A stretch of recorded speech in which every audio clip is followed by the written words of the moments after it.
Thank you, Mr. Speaker, and I would like to thank the distinguished chair of the Committee on Science, Space, and Technology, the gentleman from Texas, for helping this legislation come to the floor. H.R. 2495, the American Supercomputing Leadership Act, is an important update to current statute, which will ensure that America stays at the forefront of supercomputing technology for the benefits it brings to our national security, the economy, and more broadly, our research capabilities as a nation.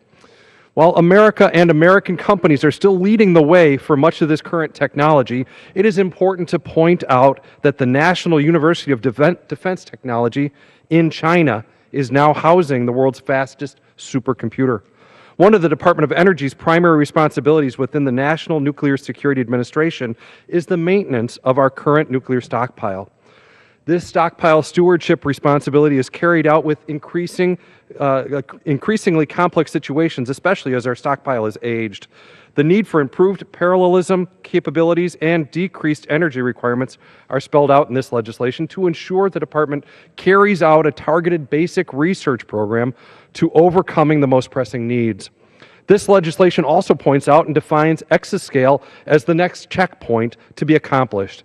Exascale computers would exceed existing computing power by nearly 10,000%. I'd like to point out, however, that exascale cannot be seen as the endpoint. It's just a step towards the larger goal of American leadership in this field. This legislation will ensure that the broader scientific community has access to these facilities on a competitive merit review process. The scientific drivers and the national security responsibilities should be the primary focus of this research, but we must also make sure that the cross-cutting benefits of this research are not left at the wayside. This legislation would create partnerships with universities, industry, and the national labs to conduct the research, ensuring that the nation as a whole benefits from this research more quickly and efficiently. Having the pleasure to represent the great state of Illinois, I have been able to witness how an ecosystem of innovation can best be fostered. And part of this is by making sure our facilities are open to the public when it makes sense and does not interfere with the core missions of our federal agencies and the labs. I've been able to see how Fermilab in my district and Argonne National Lab just down the road carry out groundbreaking scientific research, but they also have unintended crossover benefits, such as proton beam cancer therapy, which uses accelerators developed in our labs.